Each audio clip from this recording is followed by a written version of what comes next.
Hablemos del neuromarketing. ¿Y por qué este tema?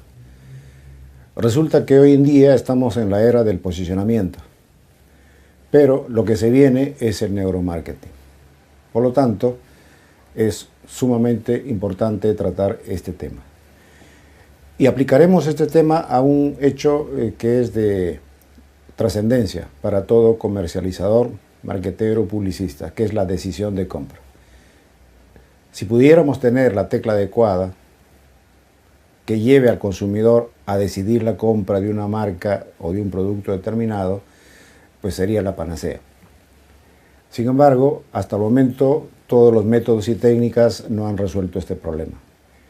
El neuromarketing parece tener la llave de este asunto y por eso que vamos a tratar este tema con algún detalle. Primero, revisemos algunas teorías.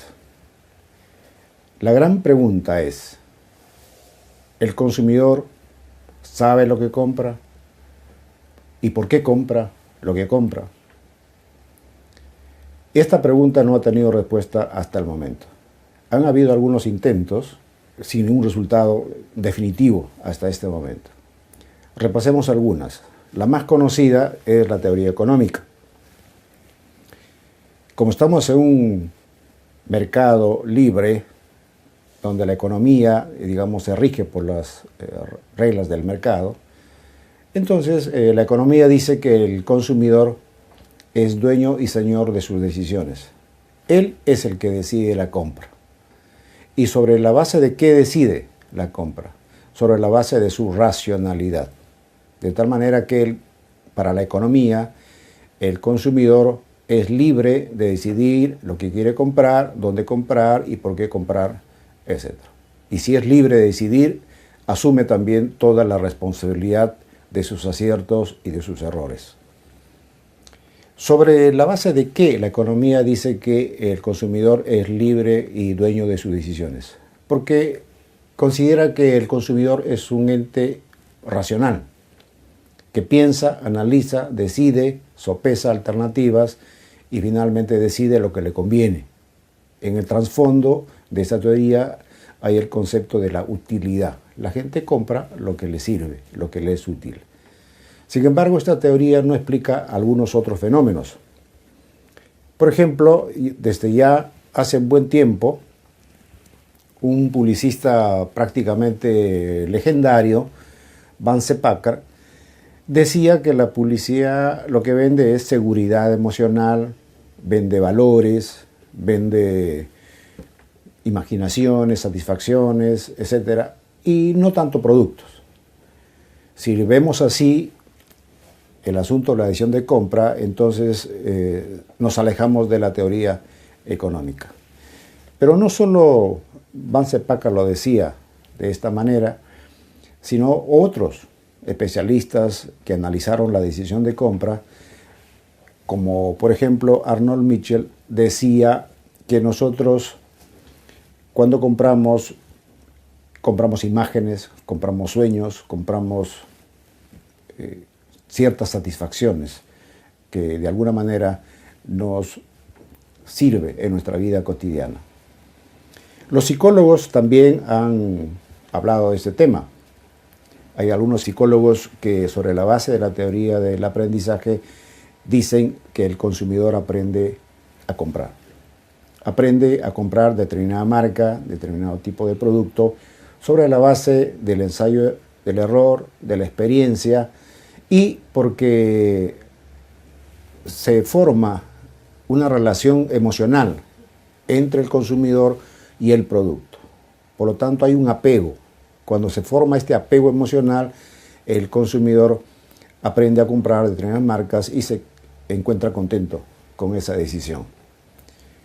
Lo importante en este caso es que un hábito aprendido es difícil de cambiar. Entonces, eso sería la base para comprender por qué algunos consumidores no cambian fácilmente de marca o de producto. Lo que se aprende, se fija y se queda y determina la decisión de compra posterior. Otros psicólogos, por ejemplo, de tendencia psicoanalítica, Dicen que lo que hace el consumidor al decidir por una marca o un producto es llenar cierto vacío de su vida. Es decir, que el producto vendría a llenar algunas otras necesidades que fundamentalmente serían psicológicas y no necesariamente relacionadas con el producto en sí. En este caso, los productos se convierten en símbolos y ayudarían a satisfacer ciertas necesidades inconscientes de parte del consumidor.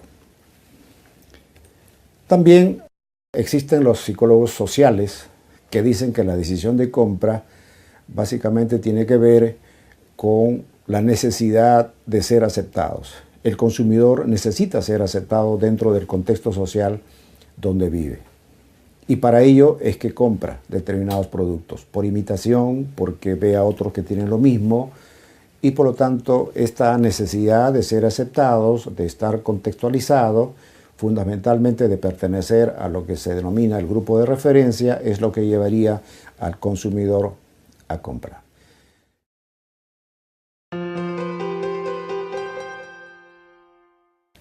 Pero ¿qué dice el neuromarketing con relación a la decisión de compra? El neuromarketing lo que dice es que quien decide la compra es el cerebro. Y así de simple. Es decir, no interesa lo que la persona diga, lo que la persona sienta o dice que siente, sino que lo que interesa es lo que su cerebro decide. Por lo tanto, la decisión de compra sería totalmente ajena a la racionalidad del consumidor. Y vamos a utilizar para esto la teoría de Gerald Saltman, que es un psicólogo especializado en marketing, actual profesor de Harvard.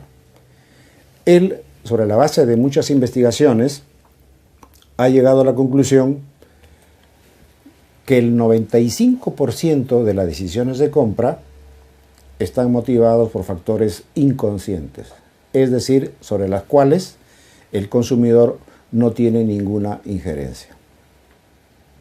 Y nada más que el 5% de las decisiones de compra son conscientes, sobre la base de cierta reflexión, de cierto análisis.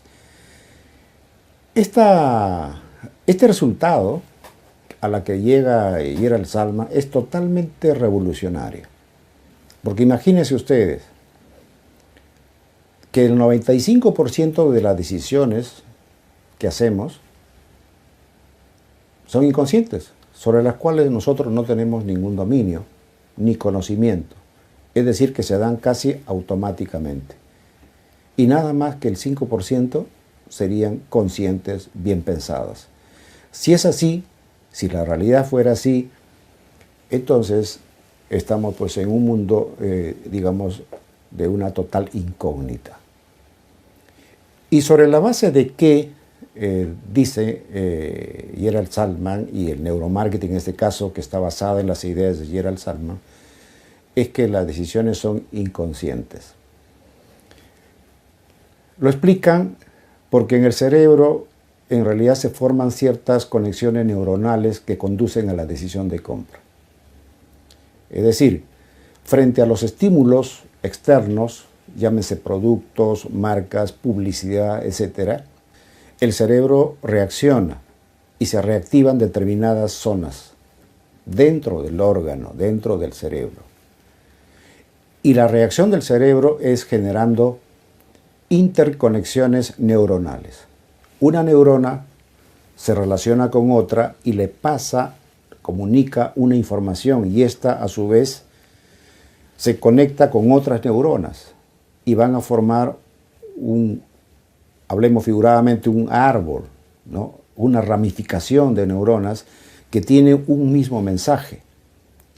Y este mensaje, por determinados procesos que también son naturales del cerebro, se condensan, se desplazan y finalmente llegan a una zona del cerebro que se conoce como la zona de recompensa. Cuando se produce este proceso es cuando el consumidor decide. Por lo tanto, la decisión de compra no depende del producto, no dependería tampoco de la marca, ni de la estrategia de marketing, ni dependería de la estrategia de comunicación publicitaria. Dependería de las interconexiones neuronales que se generan dentro del cerebro. ¿Sobre la base de qué han dicho los especialistas en neuromarketing que esto sucede así? La tecnología nos permite hoy en día escanear, por ejemplo, el cerebro y de ver qué zona se reactiva. De tal manera que frente a determinados productos se reactivan determinadas zonas y eso se escanea y se puede tener un mapa y ver exactamente qué es lo que está pasando en el cerebro.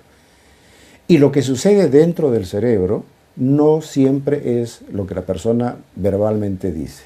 Es decir, hay una separación entre el lenguaje que es adquirido y que se expresa a través de símbolos y el lenguaje, entre comillas, del cerebro que se expresa a través de interconexiones neuronales.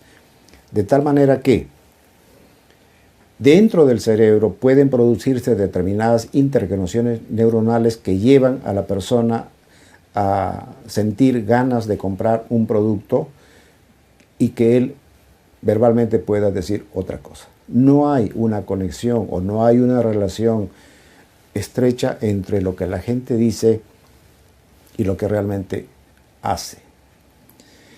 Este descubrimiento del neuromarketing pues conlleva a decir a Gerald Salman que el 95% de las decisiones son inconscientes y obedecen a factores que no están bajo el dominio de la racionalidad del comprador.